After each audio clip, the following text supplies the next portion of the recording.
La imagen, te vas a acordar rápidamente de la historia de Solange, esta joven enferma de cáncer que no pudo despedirse de su padre en la provincia de Córdoba, tenía 35 años y tanto se habló de esta historia, justamente la despedida de Solange durante la pandemia, ¿no? Sí, fue en agosto del 2020, Solange tenía 35 años, muere de cáncer sin ver a su padre, como recordabas, era su último deseo, era su última voluntad, el padre estaba yendo hacia ella en uno de los controles de los retenes interprovinciales, lo frenan, le hacen un estudio de COVID, da un resultado dudoso. Da primero positivo, después termina dando negativo, raro. Exacto, y lo mandan de vuelta con una custodia de 8 patrulleros. Sí. 8 patrulleros. Bueno, esto les decía, viaja desde Neuquén con su cuñada discapacitada, otro agravante de una situación Neuquén, Córdoba, imagínense la humanidad. Situación en medio de la pandemia, el aislamiento y el distanciamiento. El impedimento de entrar a la provincia de Córdoba, ese regreso forzado con el acompañamiento de los 8 móviles policiales y la conclusión fatal que es no logró despedirse de su hija. Por supuesto que el tema se judicializó. Está Belén Bianchi, vamos a saludarla. Belén, ¿cómo te va? ¿Cómo andás? Facundo, Marina, muy buenas tardes para ustedes. Estamos en la localidad de Río Cuarto, precisamente en tribunales, porque hoy comenzó el juicio por el caso de Solange Muse, precisamente. Hay 24 testigos en este juicio. Es un juicio por jurado popular también, Facu, y como bien lo decían recién ustedes allí, ¿no? Un caso emblemático en plena pandemia. Incluso es el primer caso, el primer juicio que se da por este tipo de hecho, ¿no? Precisamente referido en plena pandemia, del 2020-2021. Claro. Es el primer juicio a nivel nacional y hoy se está llevando a cabo aquí en los tribunales de Río Cuarto, Facundo, donde en el día de hoy van a declarar Pablo Muse, que es precisamente el padre de Solange, su madre y también, en este caso, la cuñada, ¿no? Bien, si te parece, Belén, vamos a hacer un repaso de lo que es la acusación, de quienes están en el banquillo de los acusados y por qué delito. Todos son funcionarios en este punto, porque eran los que podían impartir esas órdenes que hoy se juzgan como un posible abuso de autoridad. Bueno, tenemos a Eduardo Andrada, médico, exdirector del hospital Winca Renancó, bueno, en su carácter de director del hospital, por supuesto. Analía Morales, asistente social a cargo del puesto sanitario, que lo manda de vuelta, que le impide el ingreso a Córdoba y que lo vuelve a Neuquén. Y los delitos imputados, el abuso de autoridad, el incumplimiento de los deberes de funcionario público y un protocolo que permitía escolta en casos impostergables que no se aplicó. Claro. Por supuesto, no es un delito, pero es el incumplimiento de un protocolo que en este caso se pone como las imputaciones. Son todas imputaciones vinculadas a la función pública, al desempeño de la función pública. Posiblemente si se hubiera aplicado este protocolo, si le hubieran dado importancia para algo, a veces los protocolos se redactan, no hubiera habido el abuso de autoridad y el incumplimiento. Lo que dice la querella deberes, es que de haberse aplicado el protocolo, la escolta que efectivamente tuvieron, los hubiera tenido que acompañar hasta Córdoba, hasta el lugar donde estaba Solange, y no a la vuelta a Neuquén, ¿no? Entonces es este protocolo la clave de una imputación que puede llevar... Se dieron otros casos, Marina, yo recuerdo en la pandemia que se fueron analizando y también hubo muchos casos donde efectivamente se acompañó, se hizo esta escolta en casos impostergables por una cuestión humanitaria prácticamente, que era lo que se planteaba y que acá no se pudo evidentemente llevar adelante, ¿no? Exacto. Belén, volvemos con vos, hablabas de lo que se espera para esta jornada. ¿Cuántas jornadas de juicio están previstas? Y la pregunta es si pudiste hacer algún contacto con el papá de Solange o con alguien de la familia. Esto está previsto que termine el 11 de septiembre, Marina. Con el padre estuvimos en comunicación desde la mañana vía WhatsApp, pero ¿qué pasa? No puede dar declaraciones, no puede dar notas, mejor dicho, porque aún no ha declarado. Está previsto que cerca de las 3, 4 de la tarde aproximadamente pueda darnos notas, pero por supuesto que sí, él está predispuesto a esto. Y algo que también quería precisamente marcar en lo que contaban ustedes, Cuando Pablo sale de Neuquén hacia la provincia de Córdoba, él viene con todos los pases y todos los permisos ya realizados en la provincia de Neuquén y todos los testeos negativos, ¿no?, para venir justamente a despedir a su hija. Cuando llega a la provincia de Córdoba le hacen un testeo a Pablo que le da dudoso y es por eso que no le permiten ingresar. Lo llevan escoltado con 4 patrulleros hasta la provincia de Neuquén y vuelve a hacerse un testeo, un PCR en este caso, y le había dado negativo. O sea, él tenía todos los permisos para ingresar a la provincia. Fíjense, Belén, lo veo al doctor Francone, que queremos tener una mirada también, porque son 2 funcionarios que van a juicio. Debe ser el primer juicio por el accionar durante la pandemia. Estoy pensando si no hay algo a nivel... No recuerdo. Digo, bueno, estuvo el escándalo del vacunatorio VIP. Claro, pero es derivó en la... más de corrupción pero de mala acá aplicación lo que del se habla protocolo. es de gente que no aplicó las cosas que debiera haber aplicado, por ejemplo, ese protocolo. O sea, son funcionarios públicos que debieran haber actuado como tal y no lo hicieron.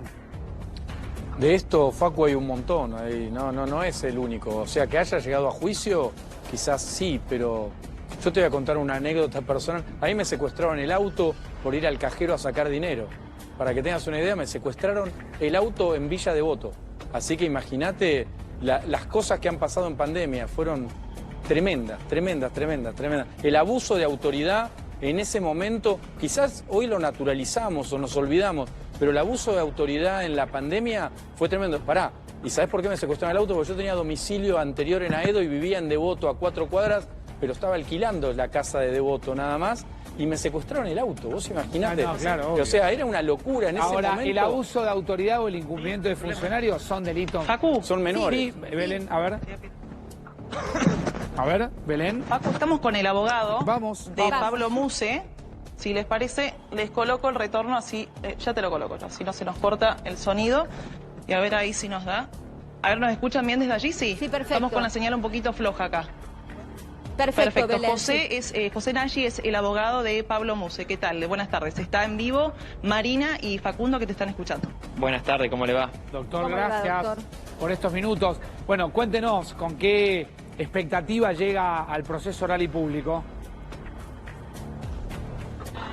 Bueno, la expectativa con la que llegamos es esperamos tener por resultado una condena de ambos funcionarios públicos que hoy en día están siendo juzgados, ¿no es cierto? Esa es la expectativa nuestra como profesionales. La de el señor Muse es que se amplíe la imputación y la responsabilidad de otros funcionarios públicos, que obviamente, bueno, eso ya está siendo investigado por otra fiscalía, está en investigación, pero bueno, es una investigación paralela. Claro. ¿Por qué digo esto? Porque el resultado de lo que suceda en este juicio entiendo que va a influir sobre esa investigación que ya se esté llevando a cabo. Perfecto, doctor. Usted lo que dice es que de conseguirse condenas, que ojalá así sea, puede ser la puerta de entrada o la caja de Pandora para atribuir otras responsabilidades penales. Sin duda. Ahora, ¿de qué rango de penas estamos hablando? Recién repasábamos la acusación, abuso de autoridad, incumplimiento de un protocolo Y la vigente no aplicación y del la no aplicación del protocolo. Claro. Abuso de autoridad, incumplimiento de los funcionarios y la no aplicación Exacto, del protocolo. ahí está. Esa pena, ¿a qué condena podría llevar? Y tenemos un máximo de 2 años de ejecución condicional más la inhabilitación para ejercer el cargo público. Esa sería la condena prevista para este juicio. Bien, ahora doctor, la verdad, yo sé que es una cuestión estrictamente de código y de tipificación de delitos, pero qué gusto a poco que tiene el máximo, ¿eh? Sí, sí. Porque privar a un padre de la despedida de su hija y privar a la hija de despedirse de su padre en el cumplimiento de su última voluntad, cuando hay incumplimiento de deberes, incumplimiento de un protocolo, abuso de autoridad, qué poco, ¿eh? Obviamente no es su responsabilidad, le pido una mirada, Sí. una mirada conceptual sobre esto, qué poco. Sí, a ver, no es solamente el hecho de no haber cumplido una norma, sino las consecuencias que conllevó a ello. Recordemos que fueron trasladados con personal policial donde no podían detenerse, tenían que hacer sus necesidades al aire libre, o sea, una cosa totalmente inhumana, donde, bueno, o sea, a ver, si todo esto que estamos planteando como una pena, una calificación legal leve, se puede desarrollar dentro del debate y se puede llegar a demostrar una circunstancia más grave, yo creo que eso se puede cambiar durante el juicio. Pero bueno, hay que estar a la declaración de los testigos y qué es lo que surge como novedad de este debate, ¿no? Claro, y esa pena más grave, ¿no? Porque la situación que usted describe es casi de una privación ilegítima de la libertad, ¿no? Esto de no dejarlos ir a un baño. Exactamente. A eso iba, doctor. Yo entiendo que era una situación de excepción la que se vivió en el contexto de la pandemia, pero la verdad que lo que usted describe es casi una privación ilegítima. Lo tenemos previsto así junto con la Fiscalía, además de las vejaciones. Claro. Lo que, bueno, te voy a repetir, eso tiene que ser demostrado durante el debate, que ha sufrido esas consecuencias el señor Musi y su familia, y que producto de ese hecho se ha visto perjudicado, ¿no? Bien. Y en ese caso, ¿cuánto podría ascender la pena? Porque usted hablaba de un máximo de 2 con la calificación con la que llegan a juicio. Y bueno, si se cambia, hay que ver qué calificación legal se puede demostrar durante el debate, pero la idea, obviamente siempre surgiendo de lo que surja la prueba, es llegar a una condena de ejecución de cumplimiento efectivo. ¿Está? Bien.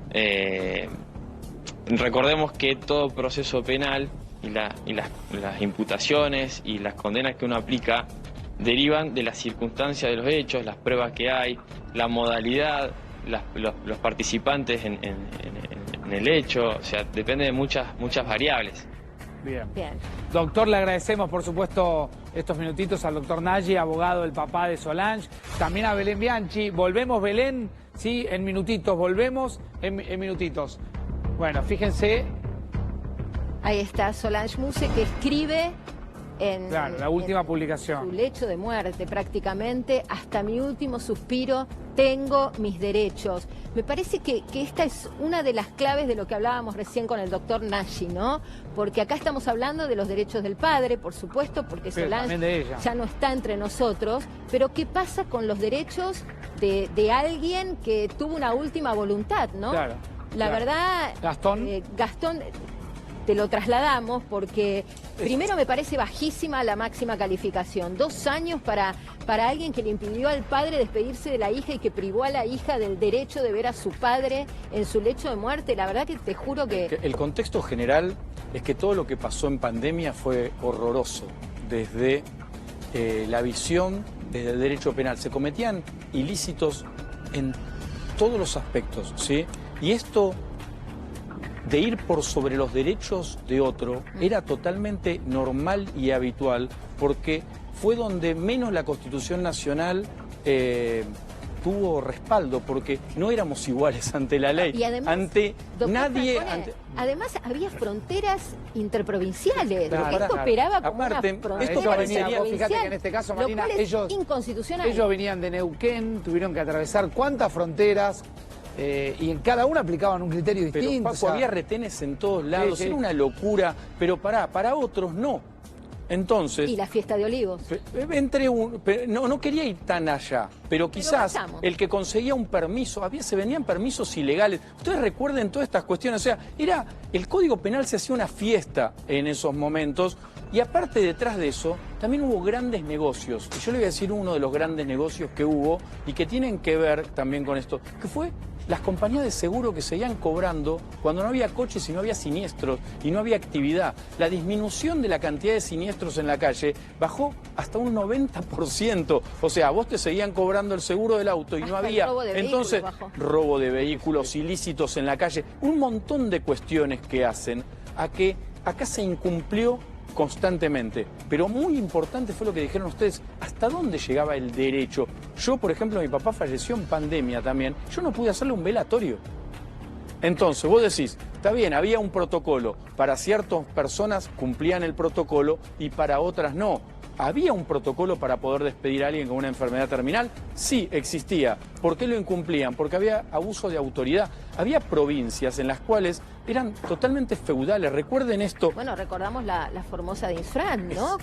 Lo dijiste vos, no lo dije yo, pero... De detención. Era tremendo. Lo pongo entre comillas para no banalizar una cuestión tan ustedes hablaban de la privación ilegítima de la libertad. Claro. Yo tuve clientes que después se recuperaron y salieron, pero que los metían ahí.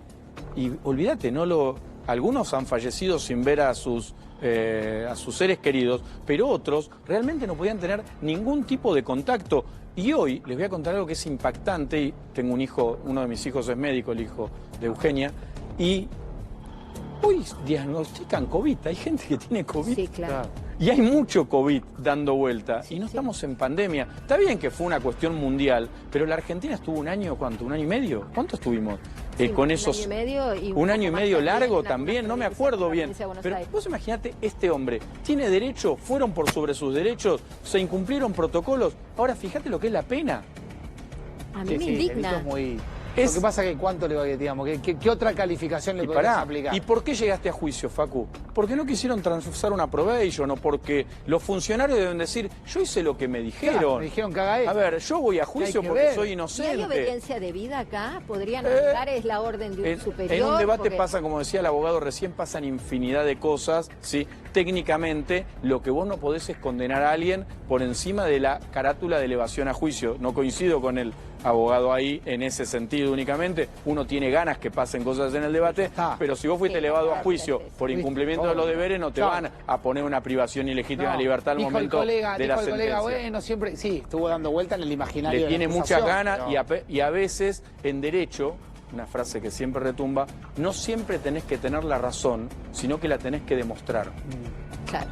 A veces ese padre, obviamente dolido y dañado porque no pudo hacerlo, tendrá que demostrar de algún modo si lo que pretende en definitiva después también es un resarcimiento económico, por eso, porque seguramente va. Esperame un poco, Gastón, porque hay una información de último momento, es urgente.